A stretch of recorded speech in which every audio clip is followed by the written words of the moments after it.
멜라토닌은 뇌 뒷부분에 있는 손과체에서 분비되는 천연의 호르몬으로 밝은 빛이 눈으로 적게 전달되면 자연적으로 호르몬이 만들어지게 됩니다. 이러한 결과로 멜라토닌이 분비가 되면 우리 몸이 잘 시간임을 알려주는 메신저 역할을 멜라토닌이 하게 됩니다. 멜라토닌은 뇌의 손과체에서 분비되는 수면 호르몬으로 신체의 수면 각성을 조절하는 중요한 호르몬입니다. 이 호르몬은 밤에 어둠이 있을 때 주로 분비가 되어서 자고 깨는 리듬을 조절하게 됩니다. 때때로 멜라토닌 보충제는 모든 연령층의 불면증이나 일주기 리듬 장애를 가진 사람들의 경우에 이를 치료하기 위해서 사용됩니다. 체내에 멜라토닌이 많이 생성되거나 분비량이 많을수록 수면의 질은 개선되고 낮에 피로도나 졸음이 줄어든다고 합니다. 멜라토닌은 잠을 자고 깨는 것을 조절하고 수면의 질을 좋게 하는 것 이외에도 다양한 건강의 이점을 가지고 있습니다. 첫 번째는 자고 깨는 일주기 리듬을 조절하는 역할입니다. 수면 각성 일주기 리듬 장애가 있는 사람들의 경우에 잠들기 전에 그리고 본인이 잠자기를 원하는 시간에 맞춰서 멜라토닌을 복용하게 되면 일주기 리듬이 본인이 원하는 시간으로 쉽게 조정이 되어서 낮에 졸음을 줄이고 밤에 좋은 잠을 잘 수 있도록 도와줄 수 있습니다. 즉 자연스럽게 일주기 리듬을 조절하고 회복시키는 데 도움이 될 수 있어서 좋은 잠과 낮의 각성을 높일 수 있습니다. 두 번째는 염증을 조절하는 효과가 있습니다. 멜라토닌은 항염증 효과를 가지고 있어서 신체에 생기는 염증을 줄이는 데 도움이 될 수 있습니다. 우리가 낮에 일을 하고 신체를 쓰게 되면 다양한 염증 물질이 몸에 축적되어서 장기나 세포를 손상시켜서 노화를 일으키고 질병을 유발할 수 있습니다. 그런데 멜라토닌은 이러한 여러 가지 염증 물질 중에 산화 물질을 제거하는 효과를 가지고 있습니다. 또한 멜라토닌을 복용하게 되거나 멜라토닌이 잘 생성하게 되면 우리의 몸에 염증을 일으키는 중요한 물질인 사이토카닌의 생성을 억제할 수 있어서 신체로부터 염증을 제거하고 질병을 예방할 수 있습니다. 세 번째 효과는 암 예방 효과입니다. 멜라토닌은 다양한 암의 생성과 발생을 억제할 수 있습니다. 한 연구에서 간 경화나 간암이 있는 경우에 멜라토닌을 복용했더니 병의 진행, 암의 진행을 예방하거나 늦추었다고 합니다. 또한 유방암이나 다양한 신체 암이 있었을 때 멜라토닌을 복용하게 되면 암의 진행을 지연시킬 수 있다고 하는 연구 결과들도 있습니다. 네 번째는 우리의 기분도 좋게 하고 인지 기능을 높이는 데 도움을 줄 수 있습니다. 사람들은 나이가 들수록 멜라토닌의 생성이 감소하게 됩니다. 이러한 결과로 우리의 수면에 문제가 생기고 삶의 질이 저하가 될 수 있습니다. 멜라토닌을 보충하게 되면 주간 기능, 즉 에너지 수준을 높이고 낮의 각성도를 높여서 노인들의 낙상 위험을 줄일 수 있고요. 또한 기분도 좋게 하고 우울증도 예방할 수 있고 인지 기능을 개선시키고 불안을 줄일 수 있습니다. 멜라토닌은 아무 때나 나오는 게 아니고요. 일생을 거쳐서 약간의 변화를 거쳐서 나타납니다. 태어나면 6개월 지나면 생체 리듬이 만들어지는데 이때 멜라토닌이 만들어지기 시작됩니다. 생후 6개월까지는 멜라토닌이 밤에도 안 나오고 낮에도 안 나옵니다. 10대 중후반 때가 일생에서 가장 많은 멜라토닌을 분비합니다. 그렇기 때문에 중학교, 고등학교 때는 너무너무 잘 자요. 20대를 거치면서 쭉쭉쭉쭉 떨어지기 시작합니다. 55세가 되면 가장 많이 나왔던 청소년기의 절반밖에 분비가 안 되고요. 70세가 넘어가면 3분의 1로 줄어들게 되는 과정을 겪게 돼서 55세가 이후가 되면 생체 시계의 노화와 멜라토닌의 분비량이 적어지는 문제가 생기면서 이유 없이 잠자는 시간이 오래 걸리고 중간에 깨게 되고 초저녁에 졸린 현상들이 나타나게 됩니다. 이 멜라토닌은 머리 뒤쪽에 있는 솔방울 모양의 샘에서 나온다고 해서 송과샘, 송과체라고 하는데요. 여기서 멜라토닌이 분비가 됩니다. 우리가 음식에서 섭취하는 견과류, 호두, 땅콩, 바나나, 키위에 멜라토닌의 원료가 되는 트립토판이 굉장히 많이 들어있습니다. 식사를 잘 하시면 여러 가지 음식을 통해서 트립토판이 몸에 섭취가 돼요. 트립토판은 일부분은 뇌로 올라갑니다. 이 송과체로 전달돼요. 혈액을 타고요. 이 송과체로 들어가는 트립토판, 여러 가지 몇 가지 화학식을 거쳐서 이렇게 최종적으로 멜라토닌이 만들어집니다. 즉 트립토판을 복용하면 세로토닌도 많이 만들어지고 멜라토닌도 많이 만들어져서 낮에는 우리가 기분도 좋게 하고 신체에 대해 활력도 느끼게 하고 감정도 굉장히 편안하거나 즐거움을 느끼게 되죠. 그리고 밤에는 멜라토닌이 많이 만들어지는데 멜라토닌이 동시에 만들어지는 건 아니고 여러 가지 요인에 의해서 얘가 먼저 만들어지고 나중에 만들어지게 됩니다. 즉 이런 거예요. 낮에 빛이 들어왔을 때 빛이 들어오면 이 생체시계가 활성화되겠죠. 이게 활성화되면 우리 몸을 자극하고 교감신경을 자극해서 송가치에서 트립토판에서 멜라토닌으로 만들어지는 과정을 쫙 막아버립니다. 그러니까 낮에는 멜라토닌이 안 나오는 거죠. 근데 빛이 없어지는 밤이 되면, 생체시계가 꺼지게 되면, 빛이 없어지면 생체시계는 시들어지게 됩니다. 그러면 이 멜라토닌을 만든 생성을 억제했더니 그 신호가 없어지게 되니까 이때부터 멜라토닌을 만들게 됩니다. 즉 이렇게 만들어오면 멜라토닌은 우리 몸의 곳곳으로 퍼져나갔는데 생체시계에도 멜라토닌 수용체가 있거든요. 여기 딱 붙어버리면 막 꺼질까 말까 하고는 생체시계가 완전히 꺼버려요. 그 약간의 불씨가 남은 것도 완전히 소등을 시키는 효과를 나타냅니다. 그리고 이 시상하부를 억제해서 우리 몸의 체온을 떨어뜨려요. 시상하부에 체온 조절 중추 장치가 있거든요. 어떻게 보면 생체시계를 냉동시킨다고 표현할 수 있을까요? 이렇게 되면 생체시계도 꺼버리고 시상하부에 있는 체온 조절 장치를 꺼버려서 냉동을 시켜요. 그러면 생체시계는 더 이상 켜지지 않습니다. 그렇게 되면서 우리 몸은 잠자는 생체시계를 꺼서 자게 되고, 생체시계가 꺼지게 되니까 생체시계에 의해서 자극됐던 모든 장기도 기능을 멈추고 쉬는 시간을 갖게 되는 겁니다. 트립토판이 세로토닌을 만들고, 세로토닌이 N아세틸 세로토닌을 거쳐서 멜라토닌을 만든다고 말씀드렸지 않습니까? 생체시계가 켜지는, 즉 빛에 의해서 생체시계가 켜지면 트립토판이 멜라토닌 변하는 걸 막는데, 이 처음 과정을 막는 게 아니라 바로 여기 과정을 막아버립니다. N아세틸 세로토닌이 멜라토닌을 만드는 마지막 과정만 차단시키니까 낮에 또 어제 트립토판을 많이 섭취했죠. 그리고 아침에 자고 났어요. 햇빛이 들어오게 되면 여기를 막으니까 트립토판은 세로토닌까지, N아세틸 세로토닌까지 굉장히 많이 만들고 여기서는 안 만들어지게 됩니다. 그러니까 세로토닌이 굉장히 많아지죠. 여러분들이 트립토판 잘 드시고 낮에 생체 리듬을 좋게 만든다면 세로토닌의 농도가 많이 높아지게 되니까 활기차게 하루를 살아갈 수 있는 겁니다.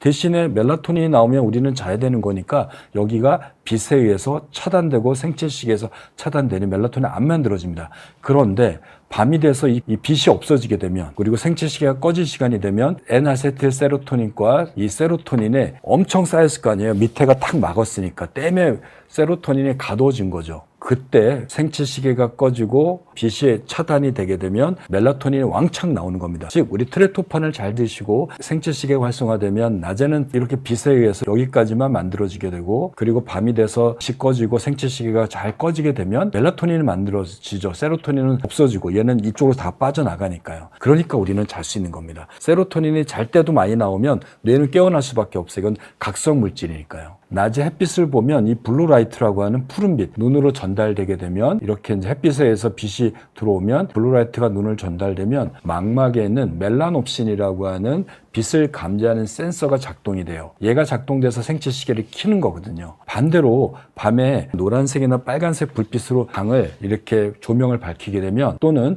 블루라이트 차단 안경을 써서 쓰게 되면 이 푸른색 빛, 푸른빛을 필터링한 거죠. 이걸 제거한 빛입니다. 노란빛하고 빨간빛만 눈으로 들어가게 되면 멜라놉신이 이 빛에 의해서 억제가 돼서 멜라토닌의 생성이 촉진되는 거예요. 그러니까 여러분들이 낮에는 햇빛 쬐고 막 움직이게 되면 세로토닌만 만드는 거고요.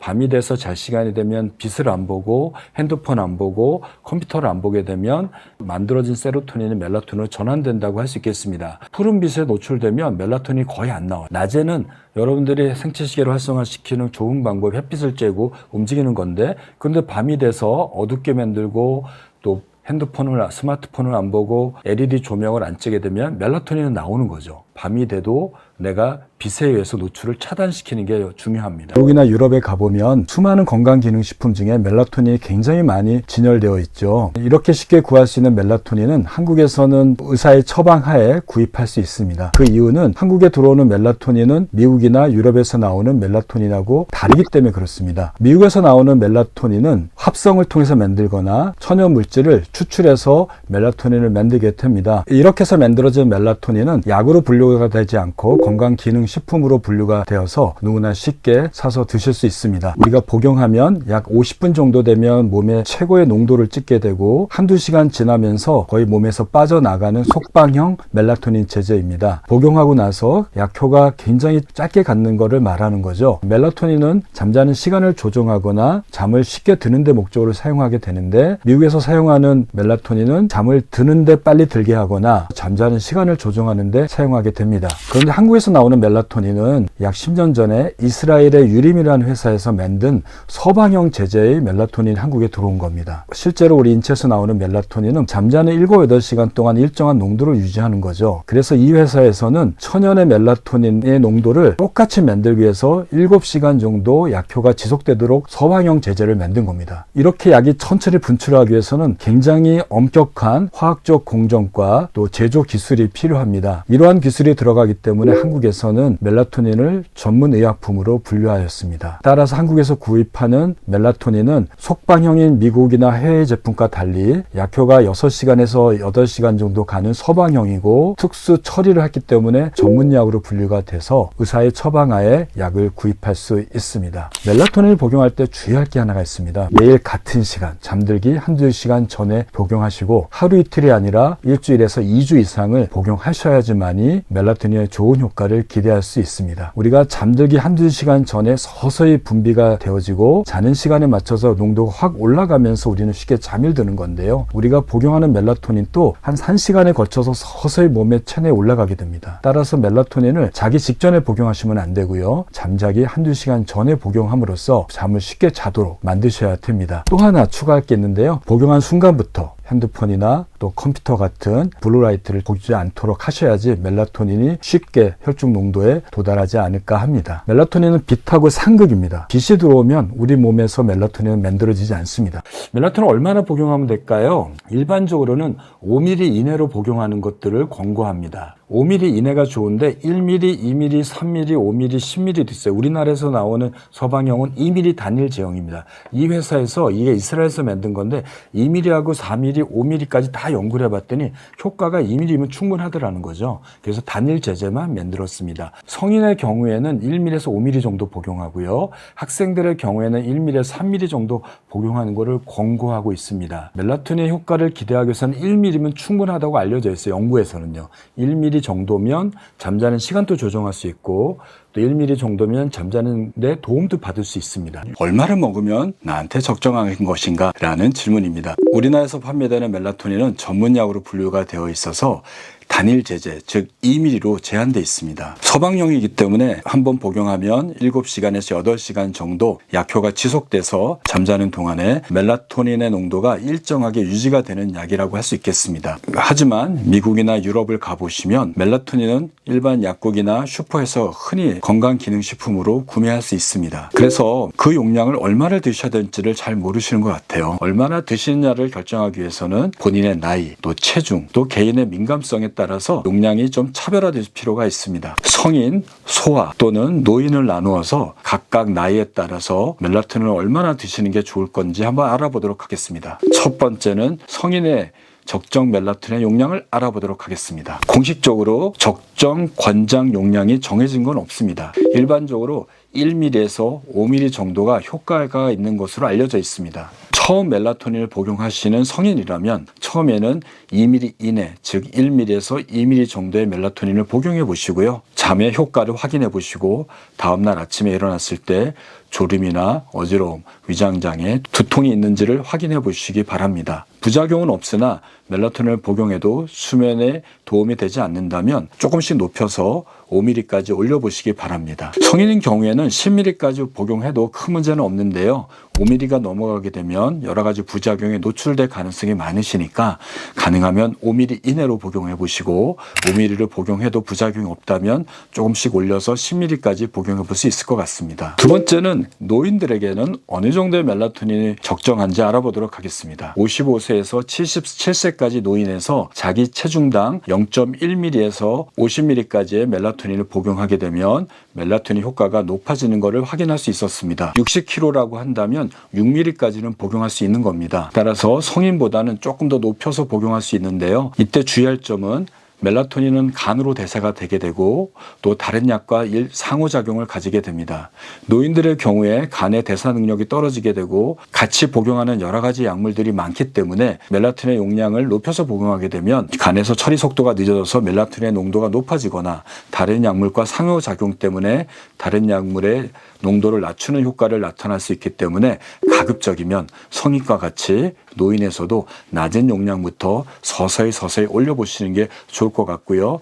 노인들의 경우에는 젊은 사람보다는 조금 더 높은 용량, 즉 5mm에서 10mm까지 복용할 수 있습니다. 다만 이때 부작용인 어지러움, 두통, 졸림, 위장장애를 잘 확인해 보시고 부작용이 없는 상황에서 약물을 높여주시는 게 좋을 것 같습니다. 최소한 1주에서 2주를 매일매일 같은 시간에 복용해야 됩니다. 워낙 뇌에서 멜라토닌이 적기 때문에 외부에서 멜라토닌을 복용해서 생체 리듬이 교정되고 복원되기까지는 며칠이 걸리는 거죠. 그래서 하루 복용해서 효과가 없다고 중단하지 마시고 한 일주일에서 2주 동안 내가 잠자는 시간으로부터 1시간에서 2시간 전에 시간을 정해놓고 매일매일 복용했을 때 그 효과가 나타나는 것들을 유념해 주시기 바랍니다. 성인보다 어린 아이들한테는 멜라토닌의 복용량을 2배 정도 높여서 복용해야지 그 효과가 나타난다고 합니다. 지금 미국과 유럽에서 출시된 소아 불면증을 위한 멜라토닌은 5mm짜리로 개발이 돼서 출시가 되었습니다. 그래도 소아 불면증을 치료하기 위한 멜라토닌의 권고량은 1mm에서 2mm부터 시작해서 조금씩 높여가는 걸 권고하고 있습니다. 정리해보면 성인들의 경우에는 처음 멜라토닌을 복용할 때 1mm 정도의 용량을 복용하시고 부작용이 없다면 5mm까지 올려보시는 걸 권고합니다. 노인들의 경우에는 1mm보다 조금 적게 하거나 1mm부터 복용해서 점차 올려보시고요. 최대 10mm까지 올려볼 수 있습니다. 소아들의 경우에도 역시 1mm에서 사용할 수 있으나 최근에 소아불면증으로 출시된 멜라토닌 서방형은 5mm 제제로 출시가 되었습니다. 그래서 이런 서방형 멜라토닌은 전문약으로 분류가 되어 있어서 소아 선생님들과 상의해서 용량을 결정하시면 좋을 것 같습니다. 가장 중요한 것은 스스로 잘 자고 깨는 좋은 수면 습관을 유지하는 겁니다. 좋은 수면 습관을 유지하면서 멜라토닌을 복용해야지 그 효과가 더 극대화되고 좋은 수면 습관을 만들어낼 수 있을 것 같습니다. 용량을 제한하는 이유는 부작용 때문에 그렇겠죠. 과도하게 복용할 때는 이런 게 생깁니다. 첫 번째는 졸려요. 간에 문제가 있는 사람들은 약효가 더 오래 가겠죠. 처리가 잘 안 되니까요. 연세가 60세가 넘어가시는 분들은 약의 처리 속도가 다르거든요. 술이 약한 사람이 조금만 먹으면 취하는 게 되는 것처럼 마찬가지입니다. 두 번째는 이렇게 졸리니까 뭔가 아침에 일어나면 무기력해질 수 있고요. 어지러움을 잘 느낄 수 있어요. 또 위장장애, 속이 미식거리고 구토 증상을 동반되거나 속쓰림 같은 게 나타날 수 있습니다. 두통도 나타날 수 있습니다. 이게 가장 대표적인 주간졸음, 그 다음에 인지기능 저하, 어지러움, 위장장애, 두통 이 5가지가 멜라토닌에 처음 복용할 때 흔한 부작용입니다. 농도를 1mm부터 한 3mm 이내로 먼저 드시고 효과에 따라서 용량을 조금씩 올려가시는 게 추천드리는 방법입니다. 그 외에도 멜라토닌은 체온을 낮추는 효과가 있어요. 체온이 너무 낮은 저체온 환자라든지 또는 체중이 너무 작은 사람들, 또 항암 치료를 하는 분들의 경우는 체온이 낮아지면 암세포가 좀 더 활성화돼서 체온을 좀 높게 유지하는 걸 권고하는데 이 체온이 낮아지기 때문에 암 치료하는 분들의 경우에는 멜라토닌 복용을 조금 제한하시는 것도 좋은데요. 대신에 멜라토닌의 항암 효과가 있어서 웬만한 암일 때 이런 체온에 문제가 없다면 드시는 것도 권고하기도 합니다. 또 멜라토닌은 꿈꾸는 잠을 늘려서 꿈을 좀 많이 꾸게 되거나 악몽을 꿀 수도 있고 아주 드물게는 유즙 호르몬이라고 해서 젖이 좀 나올 수 있어요. 남자나 여자나. 여성들의 경우에는 생리불순이나 발기부전이나 남성에 나타날 수 있습니다.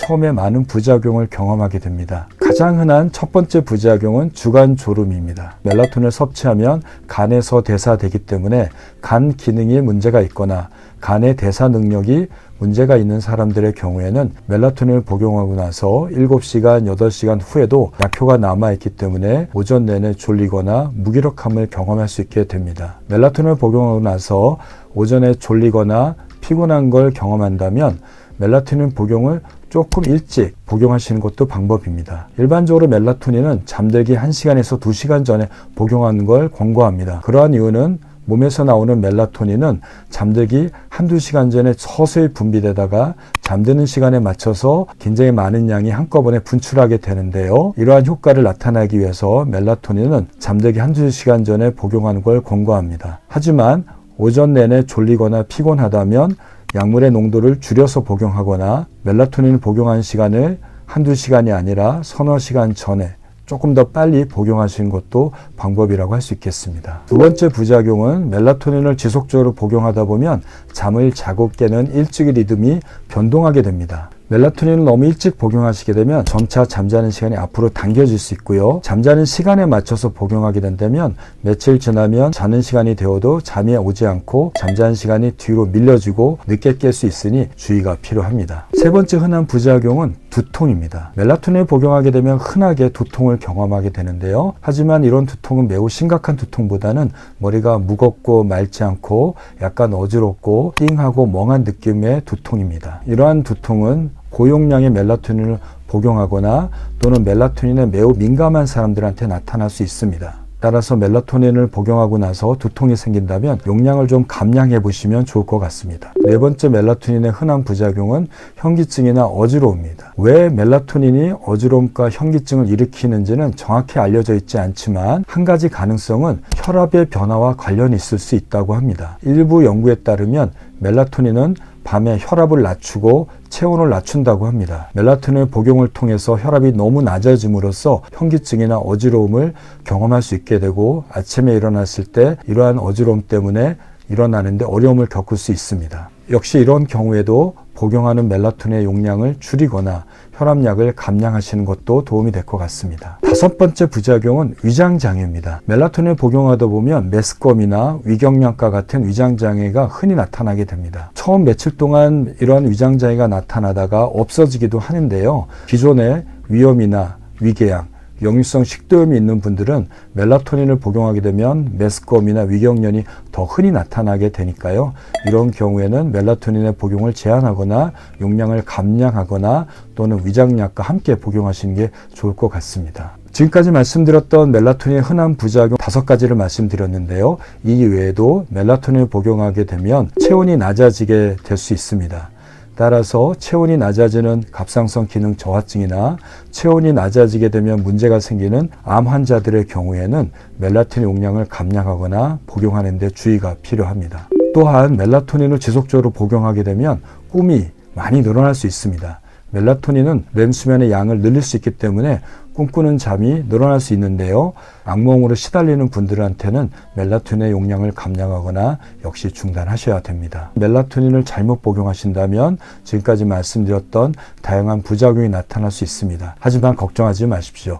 이러한 부작용은 굉장히 증상이 경미하거나 며칠 지나면 없어지는 증상입니다. 처음 멜라토닌을 복용할 때는 적은 용량, 낮은 용량으로 시작하시고 점차 증상에 따라 용량을 높여가신다면 큰 부작용 없이 멜라토닌을 복용할 수 있을 거라 생각됩니다.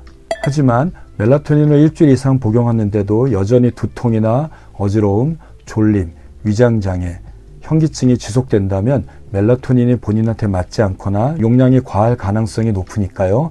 용량을 줄이거나 멜라토닌 복용을 중단하시기 바랍니다. 여러분들이 이러한 내용을 잘 숙지하시고 약을 복용할 때 참고하신다면 부작용 없이 천연의 수면 호르몬을 쉽게 그리고 편안하게 복용하실 거라 생각이 듭니다. 멜라토닌을 권장량대로 복용하신다면 큰 문제가 없고 안전하게 드실 수 있습니다. 또한 이러한 멜라토닌을 복용할 때 나타나는 부작용은 대개 복용 초기에 나타나게 되고 시간이 지날수록 증상이 없어지거나 사그러든다고 합니다. 첫 번째는 부작용은 두통입니다. 멜라토닌을 복용한 다음 날 아침에 자고 나서 오전 내내 머리가 맑지 않고 띵한 것을 흔히 경험한다고 합니다. 대개 일주일 지나면 이 두통은 없어지게 됩니다. 두 번째는 어지러움입니다. 멜라토닌을 복용한 다음 날 몸이 휘청거리는 어지러움을 경험할 수 있는데요. 어지러움이 지속적으로 나타난다면 복용하는 멜라토닌의 용량을 줄여서 복용하셔야 됩니다. 약을 줄였는데도 어지러움이 지속된다면 약을 더 이상 복용해서는 안 됩니다. 세 번째 부작용은 메스꺼움과 구토 증상입니다. 소화가 잘 안 되거나 구토 증상이 나타나게 되면 복용하는 용량을 줄여서 복용해야 됩니다. 그 다음 부작용은 오전 내내 졸음이 나타난다는 겁니다. 의사의 처방 없이 미국이나 유럽에서 약국이나 슈퍼에서 사서 복용하는 멜라토닌은 복용하고 나서 1시간 후에 몸에서 배출됩니다. 따라서 미국이나 유럽에서 들여온 멜라토닌을 복용하게 되면 아침에 자고 나서 졸음은 나타나지 않습니다. 하지만 국내에서 판매되는 멜라토닌이 서서히 분비되는 서방형 멜라토닌의 경우에 대개 7, 8시간 동안 멜라토닌 농도가 유지되도록 만든 약입니다. 간 대사에 따라서 그 작용 시간이 훨씬 더 길게 나타나게 돼서 오전 내내 졸릴 수 있습니다. 이러한 졸음 때문에 넘어지는 등의 낙상 낙상의 사고나 졸음운전이 나타날 수 있기 때문에 약을 복용하고 나서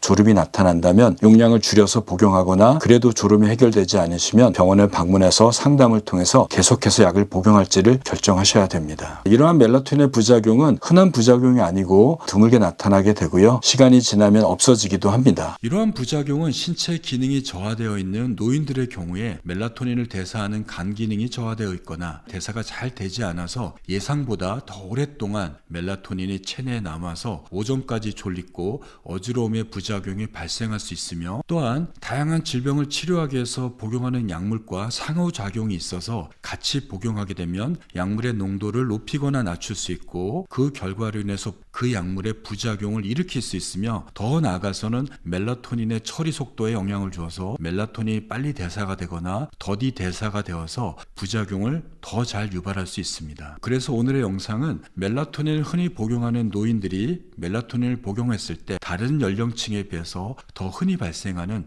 여러 가지 부작용에 대해서 알아보도록 하겠습니다. 첫 번째는 주간 졸음이 더 잘 유발될 수 있습니다. 멜라토닌은 간으로 대사되는데요. 나이가 들수록 간 기능이 저하되어서 멜라토닌을 복용하게 되면 체내에 오래 멜라토닌이 남게 됨으로써 낮에 졸음을 유발할 수 있고 낮에 정신을 차리거나 집중하는 것을 어렵게 만들 수 있습니다. 이러한 부작용은 멜라토닌을 늦게 복용할수록 더 잘 생길 수 있습니다. 노인들에서 나타나는 주간 졸음은 낮에 또는 자고 나서 낙상의 위험성을 높일 수 있기 때문에 상당히 주의가 필요합니다. 따라서 노인들의 경우에 멜라토닌의 복용은 1ml에서 2ml부터 복용하시고 낮에 졸음이 있는지 없는지 확인하시고 조금씩 용량을 높여가시는 게 좋을 것 같습니다. 두 번째는 메스꺼움인데요. 구토, 위경련, 전반적인 메스꺼움이 노인들한테 더 잘 생길 수 있습니다. 일부 노인에서는 메스꺼움이 너무 심해서 탈수를 일으킬 정도로 심각한 부작용을 유발할 수 있습니다. 메스꺼움이 심각하거나 지속되는 경우에 다른 위장에 문제가 있는지 없는지를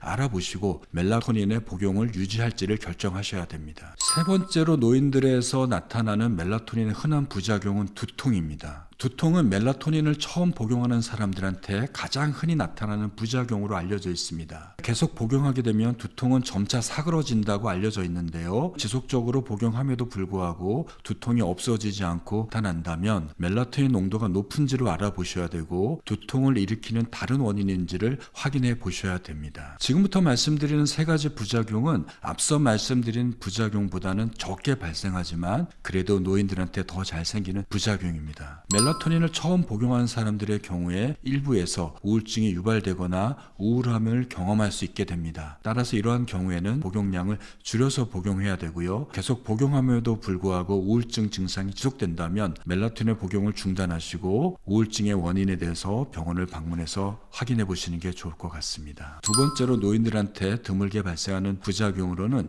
예민함과 과민함, 불안감을 들 수 있습니다. 멜라토닌을 복용하는 노인에서 불안 장애와 예민함을 경험하게 된다고 합니다. 기분이 변화되고 쉽게 좌절감을 느끼거나 평소보다 더 자주, 더 많이 화를 내는 등과 같은 감정의 변화를 경험할 수 있습니다. 또한 복용하는 다양한 약물과 상호작용으로 인해서 이러한 감정 변화가 더 잘 생긴다고 알려져 있습니다. 다음으로는 설사가 노인들한테 잘 나타난다고 합니다. 대부분의 사람들의 경우에는 멜라토닌을 복용하고 나서 초기에 설사가 나타나지만 며칠 지나면 없어진다고 합니다. 하지만 일부 노인에서는 설사가 지속적으로 나타날 수 있고 이로 인해서 탈수가 유발될 수 있으니 상당히 주의가 필요하고 복용 용량을 줄이셔야 됩니다. 멜라토닌을 오랫동안 복용하게 되면 나타나는 부작용이 두 가지가 있습니다. 첫 번째는 인지 기능이 저하가 될 수 있습니다. 멜라토닌의 복용이 잠을 잘 자게 해서 낮에 인지 기능을 높이는 결과도 있지만 일부 노인들에서 멜라토닌을 장기간 오랫동안 복용하게 되면 기억력이 떨어지고 주의 집중력이 저하가 되어서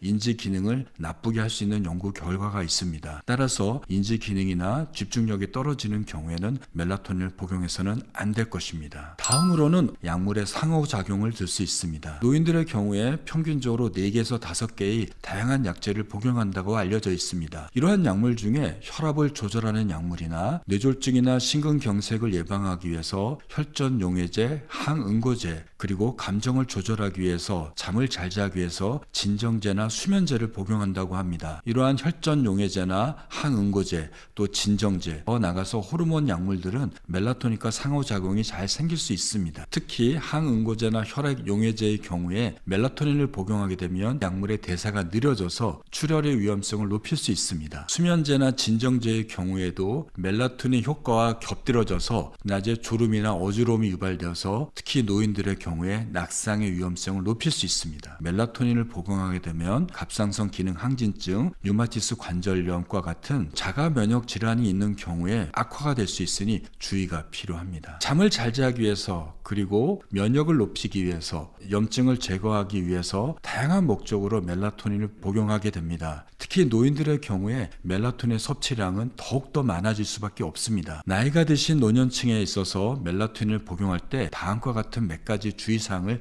지키면서 복용하면 좋을 것 같습니다. 첫 번째는 멜라토닌은 매일 일정한 시간에 복용해야 됩니다. 멜라토닌을 잠을 자게 하는 효과 외에도 잠자는 시간이 이동할 수 있습니다. 따라서 내가 멜라토닌을 복용하는 시간이 일정하지 않는다면 일주일 리듬이 변동을 초래하고 자주 복용하게 되고 장기간 복용하게 되면 붕괴가 될 수 있습니다. 따라서 멜라토닌은 잠자기 1시간 전에 매일매일 같은 시간에 복용해야지 잠도 잘 자고 일주일 리듬이 건강해질 수 있습니다. 두 번째는 가장 낮은 용량으로 복용을 시작해야 됩니다. 그리고 복용하면서 부작용이 없다면 그 효과를 높이기 위해서 조금씩 높여보시기 바랍니다. 세 번째는 멜라토닌을 복용하고 나서 부작용을 경험하신다면 용량을 줄여보시고, 그래도 그 부작용이 없어지지 않는다면 멜라토닌을 복용해서는 안 될 것입니다. 네 번째는 멜라토닌을 복용할 때는 단순히 멜라토닌만 복용해서는 안 됩니다. 멜라토닌은 잠자는 신호를 뇌에 알려주고 자는 동안에 뇌가 자도록 도와주게 됩니다. 하지만 스트레스, 불안, 블루라이트, 불규칙한 수면 습관, 커피, 낮잠과 같은 수면을 방해하는 요소가 있다면 멜라토닌 효과는 떨어질 수밖에 없습니다. 멜라토닌을 통해서 좋은 잠을 자고 건강을 유지하고 싶다면 잠자기 전에 몸의 긴장과 불안을 풀어주는 이완요법, 즉 스트레칭과 요가, 복식호흡, 독서, 명상과 같은 취침 루틴을 잠자기 1시간 동안에 하시면서 멜라토닌을 복용하시고, 낮에는 낮잠을 줄이시고 햇빛을 많이 쬐시고 커피의 섭취를 줄이시는 게 좋을 것 같습니다. 멜라토닌은 부작용이 거의 없는 천연 수면 보조제로 간주되고 있지만 노인들의 경우에 멜라토닌의 부작용의 발생이 더욱더 높을 수 있기 때문에 복용하시기 전에 이러한 부작용과 문제점들을 충분히 숙지하시고 아시도록 하시는 것이 좋을 것 같습니다. 멜라토닌을 복용하면 아까 속방형은 서너 시간, 서방형은 7, 8시간 정도 간다고 제가 말씀드렸는데요. 여러 가지 조건에 의해서 그 시간이 달라질 수 있는 사람들이 있어요. 첫 번째 나이입니다. 나이가 들면 멜라토닌의 처리 속도가 느려지기 때문에 그 서너 시간 간다 그러는데 더 갈 수 있고요. 아침에 일어나서 피곤할 수 있고 졸릴 수 있고 어지러울 수 있습니다. 이럴 때는 용량을 줄여서 복용하시거나 복용 시간을 조금 당겨서 복용하시는 것도 하나의 방법이지 않을까 싶습니다. 커피를 드시게 되면 커피가 멜라토닌의 농도를 높일 수 있습니다. 따라서 커피를 드시는 분의 경우에는 저녁에 멜라토닌 농도를 1, 2ml 정도로 낮춰서 복용하시고 부작용을 확인해 가시면서 조금씩 높이시는 것도 도움이 될 수 있습니다. 이 빛 농도도 문제가 돼요. 빛의 농도에 노출되면, 즉 낮에는 문제가 안 되는데 멜라토닌을 복용한 다음에 블루라이트, 즉 LED 조명이나 스마트폰을 쬐게 되면, 즉 속방형은 30분, 서방형은 1시간 전에 약을 드시고 빛의 노출을 차단시켜야 됩니다. 그래야지 멜라토닌 효과가 높아져요. 드신 뒤에는 빛을 노란색이나 어둡게 해놓으시는 게 좋습니다. 술을 드시는 경우에는 멜라토닌 농도가 너무 낮아질 수 있어요. 술도 간으로 대사되기 때문에 멜라토닌의 대사율을 높아져서 멜라토닌 농도가 급격히 떨어질 수 있으니까 술 드시는 분들의 경우에는 멜라토닌의 효과가 낮아질 수도 있습니다. 담배도 멜라토닌의 효과를 낮출 수 있습니다. 일부 약물들은 효과에 영향을 줄 수 있고 대사에 영향을 줄 수 있습니다. 먼저 멜라토닌을 복용할 때 효과가 좋은 분들은 누가 있을까요? 불면증 환자입니다. 멜라토닌은 기본적으로 잠을 쉽게 들게 하는 효과가 있는 것과 함께 잠자는 시간을 이동하는 데 효과가 있죠.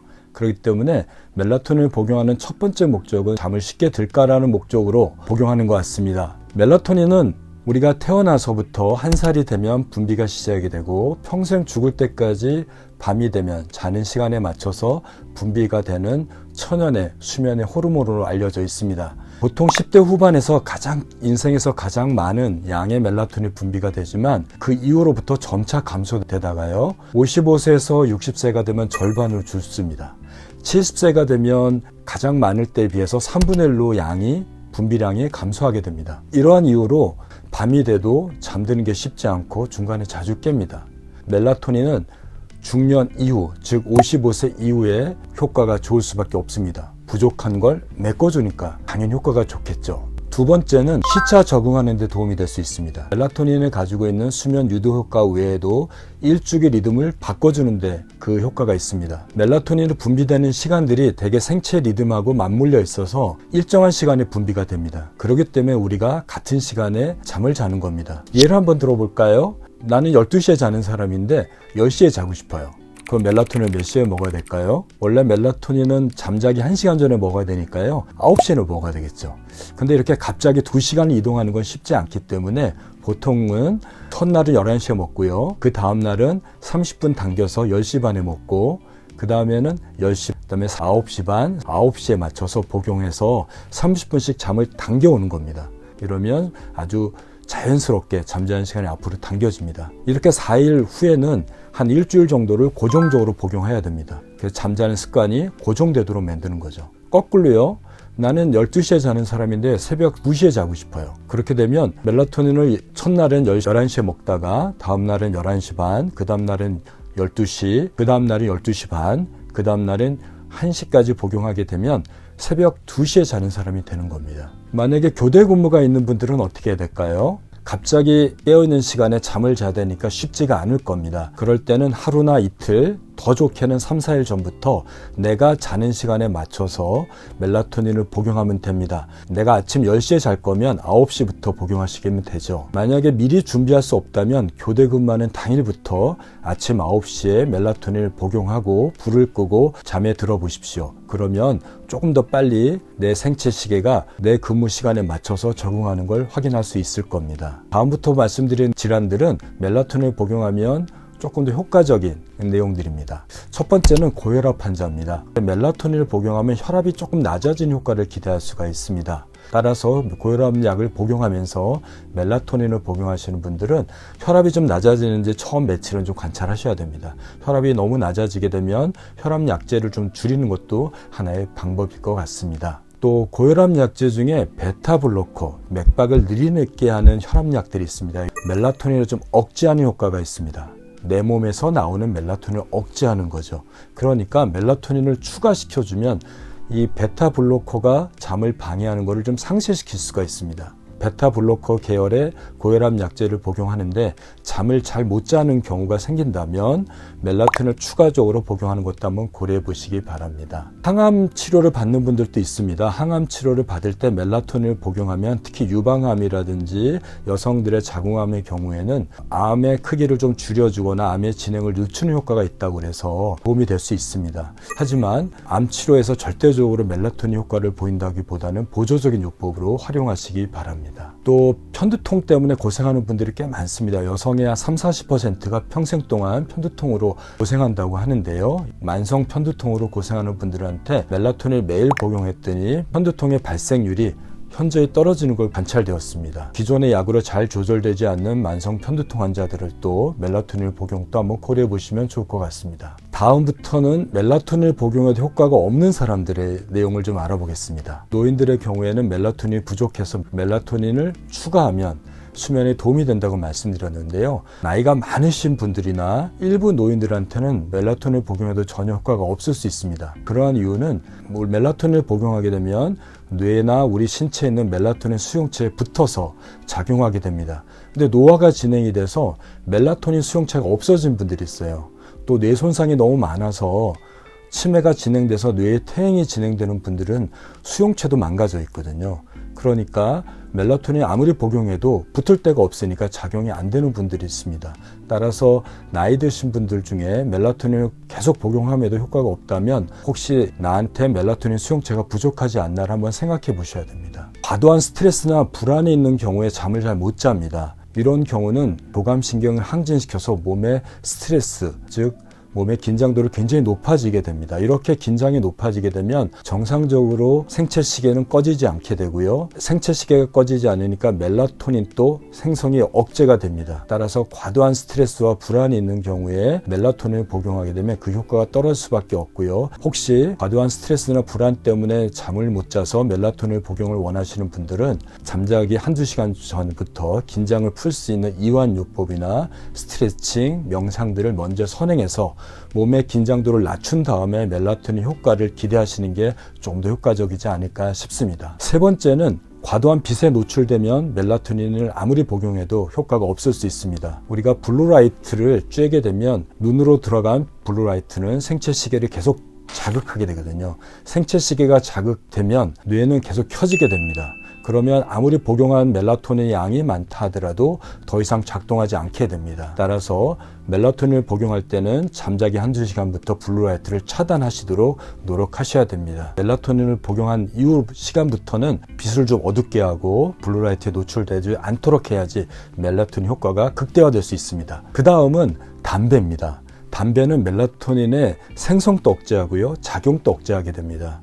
따라서 담배를 피우시는 분들은 멜라토닌 효과가 떨어질 수 있으니 담배를 끊도록 노력하시기 바랍니다. 마지막으로는 체중에 따라서 멜라토닌 효과가 다를 수 있습니다.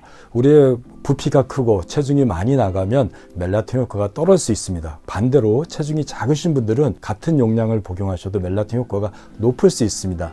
자기 체중에 따라서 멜라토닌 효과가 떨어진다면 내 체중에 맞게 용량을 조금 높이거나 낮추도록 해보시는 것도 하나의 방법일 것 같습니다. 하지만 몇 가지 문제가 있는 사람들의 경우에는 멜라토닌은 기존의 질병을 악화시킬 수도 있고 기존에 복용하는 약의 효과를 떨어뜨릴 수 있으니 주의가 필요합니다. 첫 번째는 임신하려는 남자나 여자들의 경우에는 멜라토닌을 복용해서는 안 되거나 복용할 때 주의가 필요합니다. 멜라토닌이 남성과 여성 모두에게서 생식력에 영향을 미칠 수 있는 여러 연구가 발표되고 있습니다. 임신을 계획하고 있다면 멜라토닌의 복용을 피하시기 바랍니다. 두 번째는 임신이나 모유 수유 때 멜라토닌을 복용해서는 안 됩니다. 태아나 아이에게 영향을 줄 수 있다라는 연구 결과가 일부 있습니다. 임신 기간 동안 또는 수유 기간 동안에 멜라토닌 복용을 권고하고 있지 않습니다. 세 번째는 혈액 응고 장애나 빈혈과 같은 혈액에 문제가 있는 사람들은 멜라토닌을 복용해서는 안 됩니다. 멜라토닌은 혈액 응고 과정을 늦추고 출혈을 악화시킬 수 있기 때문에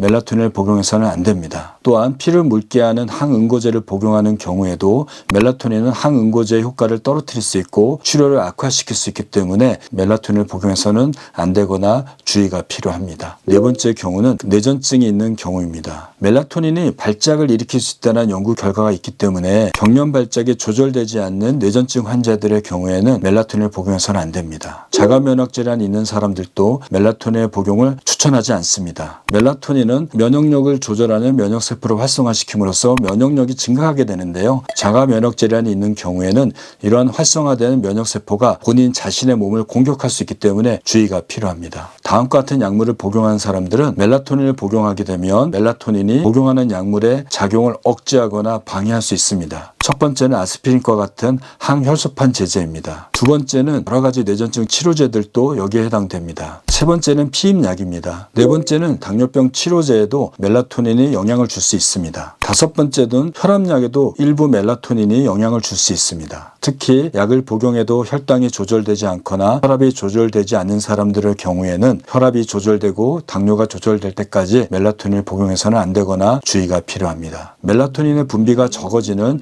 55세 이후에는 멜라토닌을 사용하면 불면증에 도움이 될 수 있습니다. 하지만 멜라토닌의 수면 효과는 수면제에 비해서 상당히 약하기 때문에 멜라토닌 복용에만 의존하지 마시고 수면을 방해하는 나쁜 수면 습관, 즉 낮잠, 카페인, 잠들기 전에 스마트폰이나 빛에 노출되는 것, 긴장과 불안을 잠자리까지 끌고 가는 것을 스스로 잘 조절하시고 매일 잠들기 1시간 전에 뇌와 몸의 긴장을 풀 수 있는 복식 호흡과 스트레칭과 같은 취침 루틴을 유지하면서 잠들기 1시간 전에 전에 멜라토닌을 복용하는 것을 2주 동안 유지해야지 건강한 수면이 유지될 수 있습니다. 잠자는 시간이 너무 당겨져 있거나 또는 뒤로 너무 미뤄져 있거나 시차나 교대 근무로 인해서 일주기 리듬이 갑자기 변경해야 할 때는 취침 시간을 정하고 그 시간에 맞춰서 매일매일 멜라토닌을 복용해야 됩니다. 오늘 말씀드린 내용과 같이 현명하게 멜라토닌을 복용하신다면 좋은 수면으로 유지될 수 있습니다. 트립토판이 풍부하게 함유되어서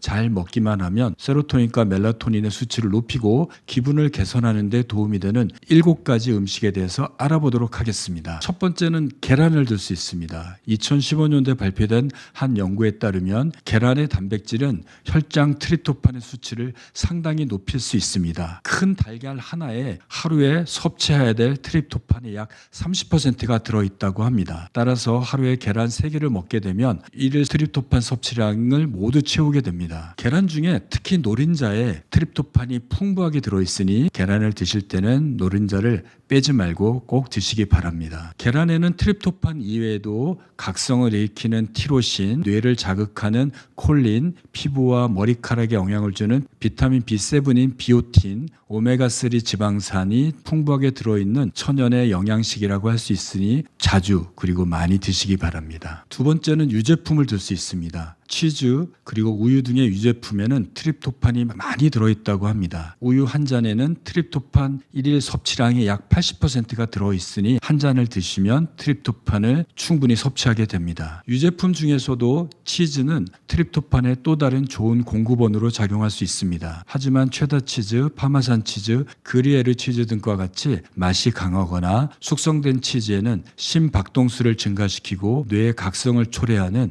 티라민이 많이 함유되어 있어서 밤에 드시면 수면을 방해할 수 있습니다. 따라서 이러한 치즈는 오전에 그리고 점심에 드시는 것이 좋을 것 같습니다. 세 번째는 과일 중에 파인애플을 들 수 있습니다. 파인애플에도 트립토판이 많이 들어있습니다. 트립토판 이외에도 비타민 B나 비타민 C, 칼륨 그리고 마그네슘과 같은 많은 미네랄이 풍부하게 들어있어서 긴장 완화에 도움이 될 수 있습니다. 파인애플 이외에도 과일 중에 타트체리는 트립토판이 많이 들어있는 또 다른 과일로 알려져 있습니다. 네 번째는 콩으로 만든 식품을 들 수 있습니다. 특히 두부에는 트립토판이 아주 많이 들어있다고 합니다. 두부에는 트립토판 이외에도 식물성 단백질이 풍부해서 훌륭한 단백질을 보충할 수 있는 식품이기도 합니다. 다섯 번째로 트립토판이 많이 들어있는 음식으로는 견과류와 씨앗을 들 수 있습니다. 트립토판이 가장 많이 함유된 견과류와 씨앗에는 호박씨, 치아씨, 참깨, 대마씨, 해바라기씨, 검은 호두, 아미씨, 캐슈너, 피스타치오, 땅콩을 들 수 있습니다. 따라서 낮이나 저녁에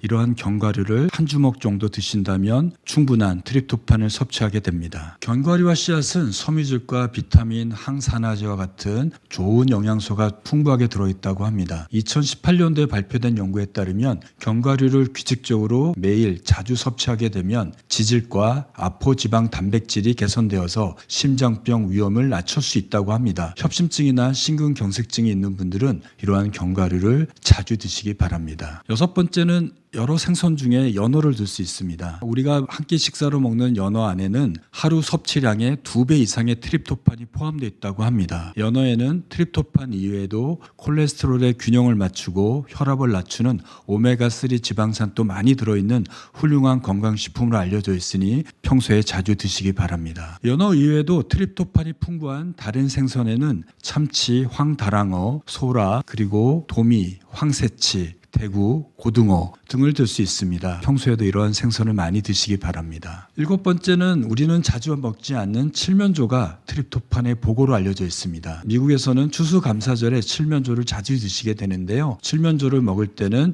낮잠이나 졸음이 많아진다고 알려져 있습니다. 바로 칠면조에 풍부한 트립토판이 들어있기 때문입니다. 지금까지 7가지의 트립토판이 많이 들어있는 음식을 말씀드렸습니다. 이러한 음식을 먹는다고 해도 혈중이나 뇌의 세로토닌과 멜라토닌 농도가 높아지지 않을 수도 있습니다. 그러한 이유는 트립토판의 흡수가 먹는다고 잘 되는 것이 아니기 때문입니다. 우리는 트립토판의 흡수를 높일 수 있는 전략이 필요한 것입니다. 트립토판이 들어있는 음식을 먹을 때 탄수화물을 같이 먹어야지만이 트립토판이 더 위장에서 흡수가 잘 된다고 합니다. 탄수화물을 우리가 먹게 되면 이것을 조절하기 위해서 더 많은 인슐린이 분비하게 되는데요. 이렇게 더 많은 인슐린이 분비하게 되면 아미노산 트립토판의 흡수가 촉진된다고 합니다. 그 결과로 혈중에 그리고 뇌에 트립토판의 농도가 높아질 수 있는 것입니다. 따라서 세로토닌과 멜라토닌을 증가시킬 수 있는 가장 좋은 방법은 쌀, 오트밀, 통밀빵과 같은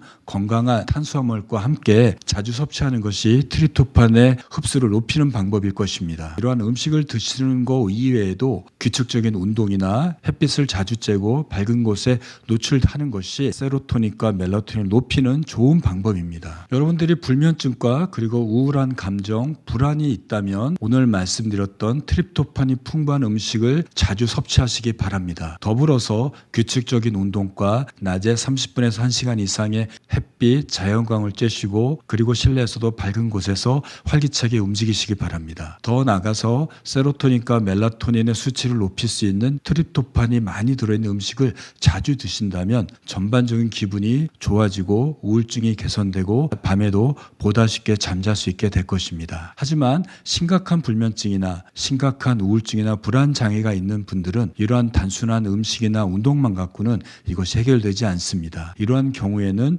전문의를 찾아서 정확한 진단과 함께 치료를 받는 것이 좋을 것 같습니다. 그런데 밤이 돼서 빛이 차단되고 생체 시계가 꺼지기 시작할 때 멜라토닌이 찔끔찔끔 나오게 됩니다. 세로토닌이 멜라토닌으로 확 바뀌어서 엄청나게 많은 멜라토닌이 우리 몸에 퍼져나가게 됩니다. 그런데 멜라토닌을 만드는 트립토판은 우리 주변의 많은 음식에 포함되어 있습니다. 견과류, 호두, 땅콩, 피스타치오, 아몬드, 그 외에도 우유, 바나나와 같은 과일에도 많이 들어있습니다. 여러분들이 식사를 규칙적으로 그리고 골고루 다 잘 드신다면 트립토판이 부족하지는 않을 겁니다. 그래서 식사를 규칙적으로 잘 하신다면 일부러 트립토판을 사서 구매할 필요는 없습니다. 하지만 식사가 불규칙하고 또 나이가 드시면서 멜라토닌이 부족한 분들, 지금 말씀드렸던 트립토판이 많이 들어있는 음식들을 섭취하시거나 또는 트립토판이 포함되어 있는 건강기능식품을 조금씩 섭취하시게 된다면 부족한 멜라토닌을 많이 만들어낼 수 있지 않을까 싶습니다. 트립토판을 과다 복용한다고 해서 크게 부작용은 없습니다.